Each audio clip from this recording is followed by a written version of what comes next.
and I saw vanity under the sun. Okay. Tell everybody where you at. Ecclesiastes chapter 4, verse 7. Read. Then I returned and I saw vanity under the sun. Okay, so this is King Solomon speaking here. When it says he returned, it means he returned from the spirit. The spiritual world that he was in, getting the understanding that he was getting. Okay, so he's returning back to his conscience now from the trance that he was in, getting this wisdom. Read on. There is one alone, and there is not a second. Okay, read that again. There is one alone, and there is not a second. Okay, so the Lord is letting us know now there is one alone, and there's not a second. Nobody with that one. Just like what the Lord said when he created Adam. When he created man, he saw Adam was alone, and he didn't have a second. Read on. Yeah, he has neither child nor brother. He has child nor brother. Read on. Yet is there no end of all his labor. But he still got to go out and work, right? Okay. Still going out to work, but he ain't got nobody to bring that work home to share that work with. Read on. Neither is his eye satisfied with riches. You see, and he got, like you said, people, they got all the money in the world, but they ain't what? They ain't got nobody to share it with. So the Lord is letting you know, you can be one of them people that can be a workaholic. You're working all your life. You're just working yourself to the ground, and you ain't got nobody to come home to. You ain't got nobody to share all that wealth with. See, the Lord is letting you know that's all vanity. Read. Neither saith he, for whom do I labor? Go ahead. And bereave my soul of good. Okay, who am I laboring for? Who am I doing all this work for? Read on. Just like you got some idiots, they make millions of dollars, and then when they die, what do? They got to give $12 million to a dog. Okay? Got to give $12 million to a dog. Why? Because they ain't got nobody else in their life to share that money with. Read. This is also vanity. The Lord letting you know that's vain. It's worthless. It has no value to it, no validity. Read. Yeah, it is a sore travail. It's a sore travail to see someone in a situation like that. Read on. Two are better than one. Read it again. Two are better than one. What the Lord say? Two are better than one. The Lord said two are better than one. So now, once again, that's why your love ain't good enough. Because if you're going around saying you don't need nobody, you're going totally against what God, the understanding of God. Because God said two are better than one.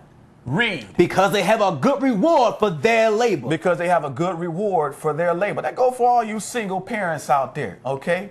Look, you saying, well, you can do it on your own. No, the Lord say two are better than one. Read on. For if they fall, the one will lift up his fellow. You see that? Because when you got somebody there with you, when you got a mate, when you have a husband, when you have a wife, okay, when you fall, when you get down, you got somebody to what? Help you get back up.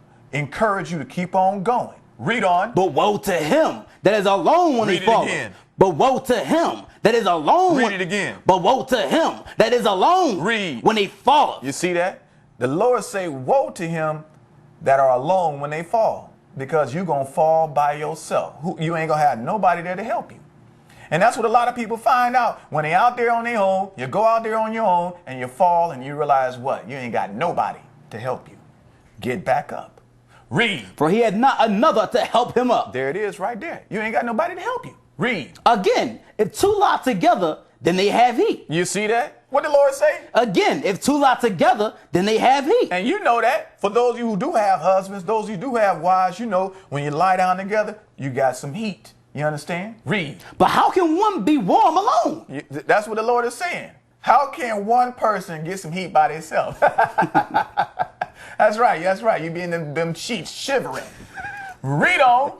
And if one prevail against him, two shall withstand him. You see, and if somebody coming up against you, then what? You got somebody that's got your back. You see, and that's that's what you need to be communicating. And these are the things you need to be communicating and talking about during the courtship. Are you going to have my back? You see, that's why a lot of women are hesitant to go ahead on and deal with a man, because they don't believe that man is going to have their back, and vice versa for a man. Well, I do like that sister, but I don't believe she'll have my back when I need somebody back there. Okay, read on. And a 3/4 cord is not quickly broken. And a 3/4 cord is not quickly broken. It's going to be more difficult to break that cord that's 3/4 fold than if it's just a single cord by itself. Is that in verse 12? Yes, sir. Okay, now let's go to Proverbs chapter 18 and verse 22. Okay, so now we're getting some clear understanding that the Lord prefers and says it is best for a man not to be alone and to have a mate.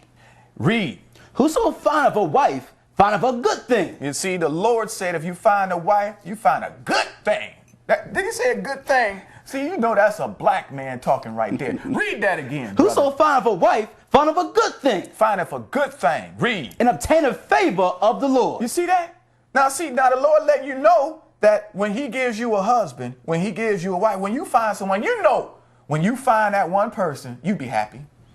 You know you be happy. You be feeling good. You on cloud 9. Okay? Because that's a good thing. That's the Lord showing you favor. Is that the end of verse 22? Yes, sir. Okay, now give me Proverbs chapter 31. And let's read verse 10. And let's read on down to verse 12. Okay? Let's read that now. Okay. Who can find a virtuous woman? So the Lord is saying, who can find a virtuous woman? So it's letting you know what? You got to look to find one.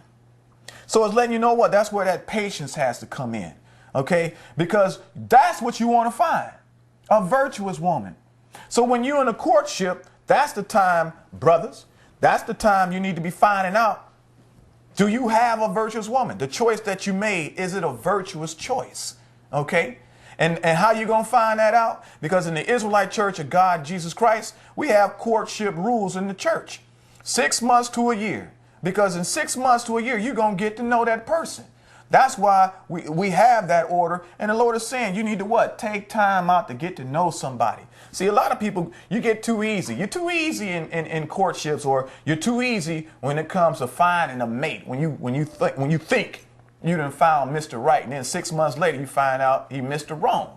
Okay? Well, if you would have waited 6 months and went through a proper courtship, getting to know somebody, then you would have found out that they were a knucklehead, or they were a nigger, okay, or some dangerous person. Well, he's crazy. He's overprotective. Well, if you would have waited the proper amount of time, a year, then you would have found out all them things about how crazy their family was too. Okay? I'm going to tell you something. You better take the time out to go through a proper courtship, because you're going to find out in this class, this lesson right here, that you better know if they got some crazy brothers or sisters in that family that you're about to get involved with. Okay? Read on. For her price is far above rubies. Okay, so the Lord is letting you know when you do find that virtuous woman. And who are the virtuous women on the planet Earth? They are the Israelite women. The believing Israelite women that come back to the knowledge of God. Them are the virtuous women, and the only virtuous women.